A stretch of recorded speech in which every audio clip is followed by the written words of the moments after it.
You Live with Gene and Tony. We're broadcasting from the Concierge Landscape Studios, and we're brought to you by Extreme Exteriors. It's time now for a message from the Minnesota Multi-Housing Association. This MHA Minute is brought to you by Pest Control Services. When you need an exterminator, you want someone reliable and effective. Give Greg Keener a call at Pest Control Services, 952-894-9748. Pest Control Services is a proud member of Angie's List and a member of the Minnesota Multi-Housing Association. That's Pest Control Services, 952-894-9748. Tell Greg that Gene and Tony sent you. Do you need products to successfully run your rental property business? Interested in a class about fair housing or rekeying locks? Want to use the plain language lease that is used by the majority of rental property owners in Minnesota? Then you should visit mmha.com. That's two M's, mmha.com. That's the website for the Minnesota Multi-Housing Association, the most comprehensive resource in the state for owners of everything from a duplex to hundreds of units, and for townhome and condo associations as well. They've been around for 40 years and put on hundreds of seminars, publish a monthly magazine, sell Attorney General approved leases, and have countless other tools for property owners. While they are a membership organization, all of their resources and seminars and their annual convention and their spring conference and their orientation programs are open to everyone. For more information, visit the website, mmha.com. Are we on again? Tony, should I bring that one on? Yeah, would you please? Okay, all right. All right. Well, folks, we're back.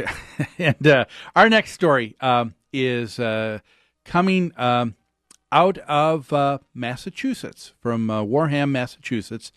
And it's entitled The Homeowner Association's Appeal for a Rejected Group Home Case. Sounds complicated. Here's what we're dealing with. Wareham, Massachusetts, a homeowners association says was suffered another legal blow in its attempt to block a group facility for people with mental health problems. The Massachusetts Appeals Court in Boston denied a petition by the association asking for a review of a previous order in Plymouth County Superior Court. Here's the situation in a nutshell. We have a gentleman who owns one of the homes in the association. Mm-hmm. He's allowed to rent out the unit. I think the association probably figured most people will rent out a residential home to a family or to folks who will use it as their primary residence. Mm-hmm. Instead, it is rented by a company that provides educational services and help, in this particular case, to those who have mental disorders. And I think it's probably a home where people are there for a short period of time to gain more life skills and then to it's a move halfway on. house. It's a halfway something house. like Right. that. Yes.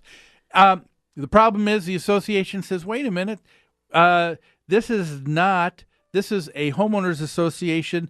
The sole purpose is for people's primary residence, not for a business to work out of any of these homes. Right. And unfortunately, there was a snag.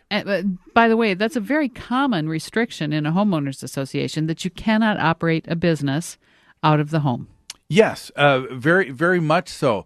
The snag in this particular in this particular case is that the state of Massachusetts apparently has another law that seems to give preferences to religious, educational, agricultural services corporations from being exempt from certain zoning ordinances. Yep. And so here's the battle that ensues. It's a tough situation. So the association says this is a business. It's privately owned and operated. It should not be operated out of our homeowners association.